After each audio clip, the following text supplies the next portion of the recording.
Wahyu pertama yang diterima Nabi Muhammad SAW menjadi titik awal turunnya Al-Quran sebagai pedoman hidup bagi umat Islam. Wahyu pertama yang diturunkan Allah kepada Nabi Muhammad SAW melalui perantara malaikat Jibril adalah surah Al-Alaq ayat 1-5. Peristiwa ini terjadi di Gua Hira pada bulan Ramadan tahun 610 Masehi. Pada saat itulah malaikat Jibril menyampaikan firman Allah untuk pertama kalinya kepada Rasulullah SAW. Dalam momen tersebut, Nabi Muhammad SAW menerima 5 ayat pertama dari surah Al-Alaq yang mengajarkan pentingnya ilmu dan membaca. Turunnya Al-Quran di bulan Ramadan menunjukkan kemuliaan bulan suci ini, serta menjadi petunjuk bagi umat Islam dalam menjalani kehidupan. Sebelum menerima wahyu pertama, Nabi Muhammad SAW sering mengalami mimpi-mimpi yang benar. Mimpi tersebut datang dengan jelas, seperti cahaya fajar di pagi hari. Dan apa yang beliau lihat dalam mimpi itu terjadi sebagaimana adanya. Hal ini menjadi tanda awal sebelum beliau menerima wahyu. Pengalaman tersebut mendorong Nabi Muhammad SAW untuk lebih sering mengasingkan diri dari hiruk-pikuk kehidupan masyarakat Makkah. Beliau melakukan bertahannuts, yaitu beribadah dan merenung, di Gua Hira yang berada di Jabal Nur, sekitar 4 km dari Masjidil Haram. Malam demi malam beliau habiskan dalam keheningan, merenungi keadaan masyarakat Makkah yang dipenuhi penyembahan berhala dan ketidakadilan. Hingga pada suatu malam di bulan Ramadan, terjadilah peristiwa besar yang mengubah hidup beliau. Ketika Nabi Muhammad SAW sedang berada di Gua Hira, malaikat Jibril datang dan berkata dengan tegas, "Bacalah."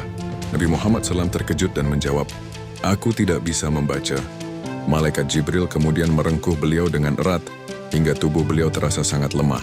Setelah dilepaskan, malaikat Jibril kembali berkata, "Bacalah." Namun Nabi kembali menjawab, "Aku tidak bisa membaca." Peristiwa ini terjadi hingga 3 kali, hingga akhirnya malaikat Jibril menyampaikan wahyu dari Allah Subhanahu wa Ta'ala. "Bacalah dengan menyebut nama Tuhanmu yang menciptakan. Dia menciptakan manusia dari segumpal darah. Bacalah, dan Tuhanmulah yang maha mulia, yang mengajar manusia dengan pena. Dia mengajarkan manusia apa yang tidak diketahuinya." Surah Al-Alaq ayat 1-5.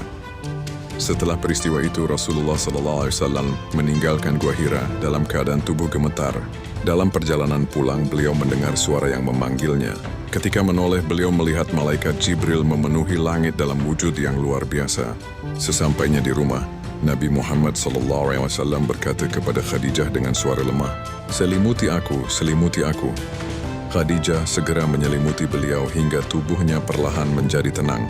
Dalam keadaan itu, Nabi Muhammad SAW menyampaikan kegelisahannya dan menceritakan seluruh kejadian yang dialaminya.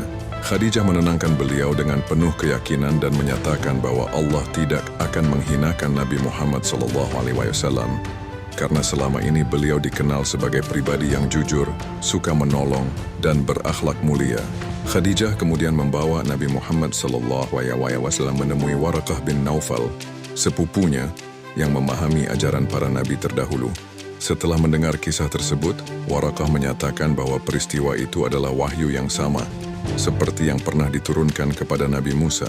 Waraqah juga menyampaikan bahwa setiap orang yang membawa risalah kebenaran seperti itu pasti akan menghadapi penentangan dari kaumnya. Wallahu a'lam.